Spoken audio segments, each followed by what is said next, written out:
ఓం శ్రీ గణేశాయ నమః. ఓం శ్రీ వేదవ్యాసాయ నమః. ఓం నమో భగవతే వాసుదేవాయ.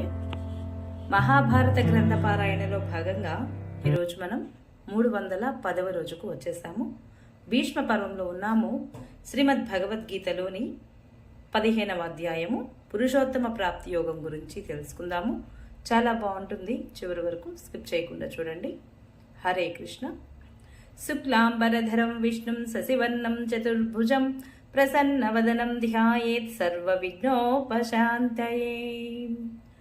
నారాయణం నమస్కృత్య నరం చైవ నరోత్తమం దేవీం సరస్వతిం వ్యాసం తతో జయముధీరయేత్. హరే కృష్ణ. ఇక మనం పారాయణలోనికి వెళ్ళిపోదాము.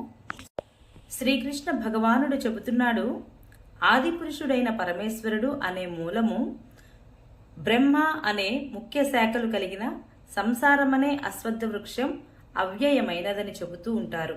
దానికి వేదాలే ఆకులు. ఈ సంసారమనే అశ్వత్థ వృక్షం గురించి మొదలంట తత్వరూపంతో తెలుసుకున్నవాడే వేదవేత్త.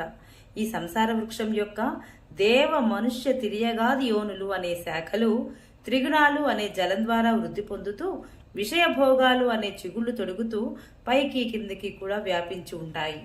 మనుష్యలోకంలో కర్మలను అనుసరించి బంధించి ఉంచే అహంకార మమకారాలు వాసనలు అనే మూలాలు అంటే వేళ్లు కూడా కిందికి పైకి అన్ని లోకాలలో వ్యాప్తిస్తున్నాయి. ఈ సంసార వృక్షానికి ఆద్యంతాలు కానీ సుస్థిరమైన ఉనికి కానీ లేదు. కనుక దీనిని గురించి ఈ లోకంలో విచారణ చేసే సమయంలో పైన చెప్పినట్లుగా తెలుసుకోవడము సాధ్యం కాదు.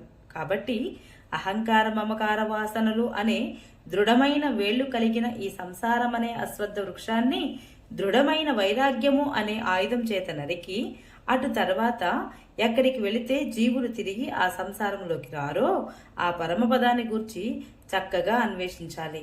ఏ పరమాత్మ నుండి ఈ సంసార వృక్షం ప్రవృత్తమై విస్తరిల్లిందో ఆ ఆది పురుషుడైన నారాయణుడే శరణు అని దృఢంగా నిశ్చయించుకొని ఆ పరమేశ్వరుడిని మననం చేస్తూ నిధిధ్యాసను చేయాలి.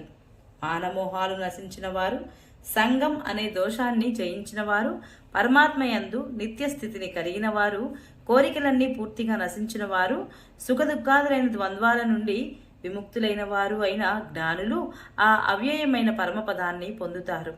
ఏ పరమపదాన్ని పొంది మనుష్యులు ఈ సంసారంలోనికి తిరిగిరారో అది స్వయం ప్రకాశకమైనది. దానిని సూర్యుడు గాని చంద్రుడు గాని అగ్ని గాని ప్రకాశింపజేయలేవు. అదే నా పరమధామము. దేహంలోని ఈ జీవుడు నా యొక్క సనాతనమైన అంశ. అతడే ఈ త్రిగుణాల మాయలో పడి మనస్సును పంచేంద్రియాలను ఆకర్షిస్తున్నాడు.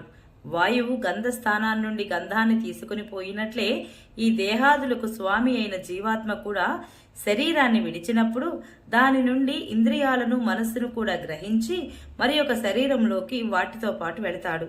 ఈ జీవాత్మ శ్రోత్రము, చక్షువు, త్వక్కు, రసన, ఘ్రాణం, మనస్సులను ఆశ్రయించి విషయాలను అనుభవిస్తూ ఉంటాడు.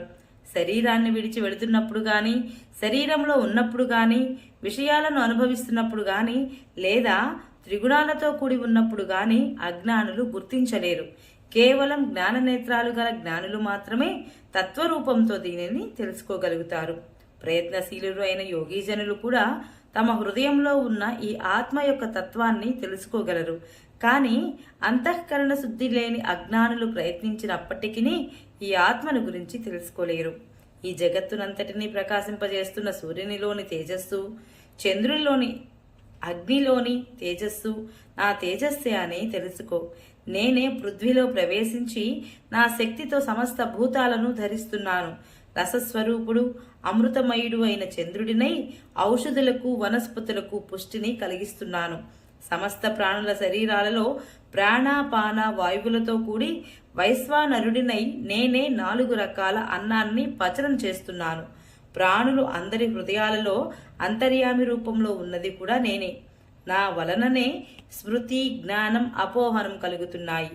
సమస్త వేదాల చేత తెలుసుకోదగిన వాడిని కూడా నేనే. వేదాంతకర్తను, వేదవిధుడిని కూడా నేనే. ఈ లోకంలో క్షరుడని, అక్షరుడని పురుషులు 2 రకాలు. సమస్త ప్రాణుల శరీరాలు క్షరమని అంటే నశ్వరమైనవి అని, కూటస్థుడు అనగా జీవాత్మ అక్షరమని అంటారు.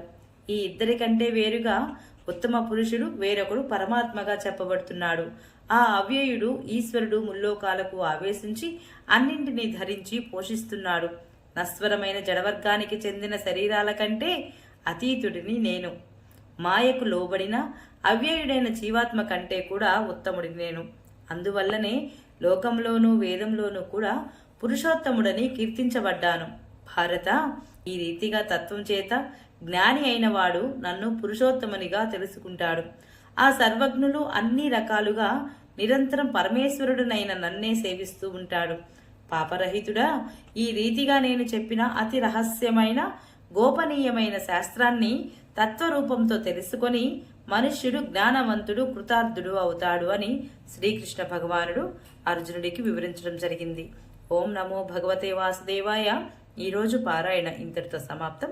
రేపు మనము దైవాసుర సంపద్వి భాగయోగం గురించి తెలుసుకుందాము. ఈ వీడియో మీకు నచ్చినట్లయితే please subscribe my channel, like, share, comment please. Thank you.